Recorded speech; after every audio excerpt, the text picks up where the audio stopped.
Good morning and welcome to Making It Monday with Sew Granny Sew. We often make quilts as gifts or even sometimes for sale. Some wash them, some do not. I prefer to wash mine because I can find all my little mistakes, such as an incomplete seam. There's a hole there. So today we're going to be going over how to sew these up, being very inconspicuous. So first of all, we're going to get our needle and thread, and I'm using black because that's the color of the background. So we're just going to tuck those in.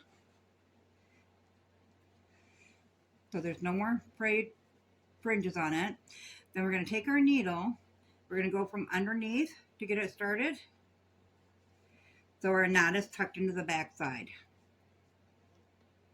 And I often use the pins or needle or whatever I have to make sure that the ends are tucked in good. So at this point, we're going to go ahead and take a stitch.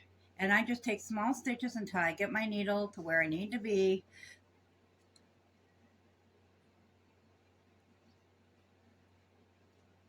Okay, that should be about right to start. I go a little past the line so we know that it's gonna get it all. So then when you push down, I have the backing sewed onto mine already. So we don't want it to show on the backing. So you're gonna go ahead and just take very, very small stitches. It is in the black, and you can see where it was sewed before. You wanna go under or past that line. So when you tuck it in,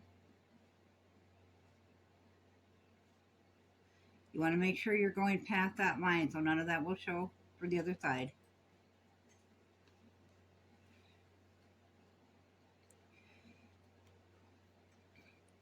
And you want your stitches to be as small and even as possible.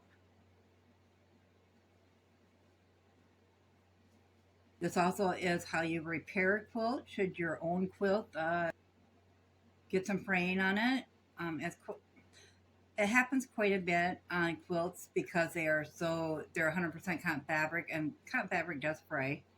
So it's not out of the usual if a quilt does fray. However, if you're gifting it or selling it or something, they may not know how to repair the quilt.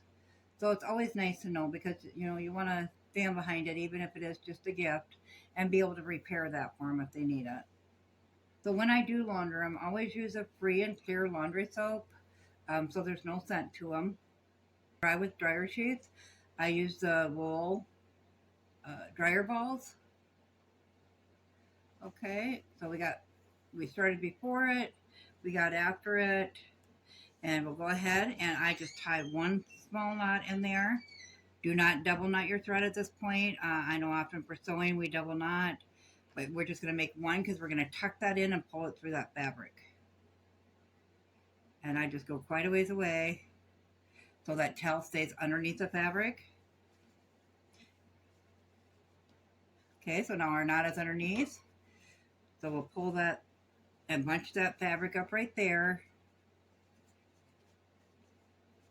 And then we trim that off and pull it through.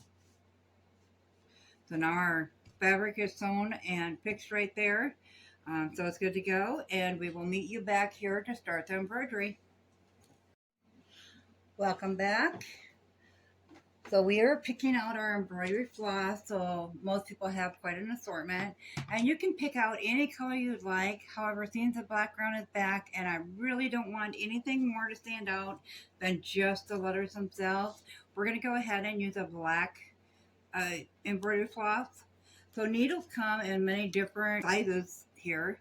So we have quilting needles, and we have standard needles, and then we have darning needles. So we want to go with these an assortment of needles here, and we want something with a bigger eye. So we're going to go ahead and use one probably about that size. I do want the nice.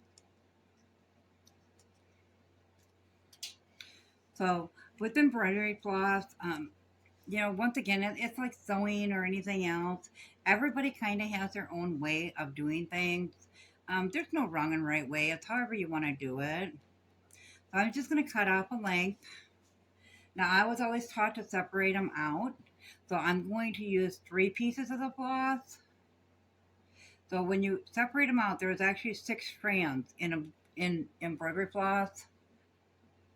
As you can see out, so we have 3 and 3.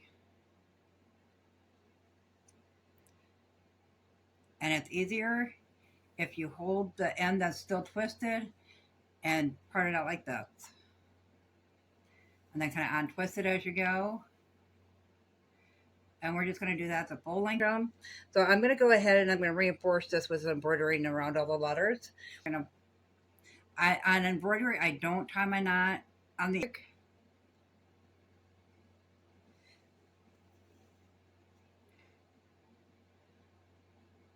and I just leave it like that. And then when I embroider, so I'm just going to take stitches, or you could do, you know, here I'll show you a couple just plain.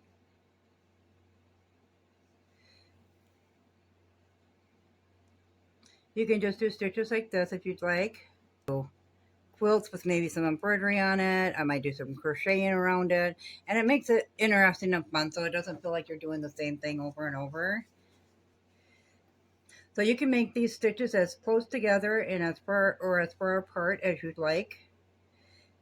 Also mix it up. So say you want to do this stitch on this letter, you could do another stitch on another letter. You could mix up your colors. You can do whatever, you know, if you're trying to make it fun and colorful. I think the wall hanging itself is colorful enough on this. So I'm not going to do that with the embroidery floss.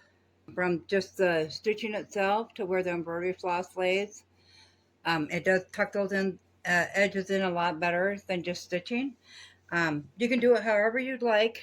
I tried the embroidery by hand, and I wasn't all that happy with it. So we're going to go ahead and we're going to try an embroidery stitch on the machine. I worked a little bit to find out which one I would like with it. So we already have the zigzag on there, so I wanted something compatible. So I think a nice long or a nice wide zigzag pattern. This was from put on, and I gave that a try, and I like that one much better, and I believe it will hold a lot better. So we're going to go ahead and work a little bit on that one and see how it turns out. I went ahead and made sure my top was nice and flat and my back was nice and flat, and pinned it as I was ironing to make sure that I'm not messing up the back or anything. So as you can see, I have the E done now here, and the brain that was all along that bottom is very well covered. So the back looks nice as well. This is a wall hanging, so it's not a big deal. If you were making a quilt, of course, then it would be a little different story, because that back would show, and your letters, if you were doing letters, would be in reverse. So, but I think I like this one much better than I did by doing it by hand. Let me know in the comments below what you prefer. Thank you for tuning in today, and keep watch for tomorrow, where we have Tasty Tuesday, and we will be making pancakes.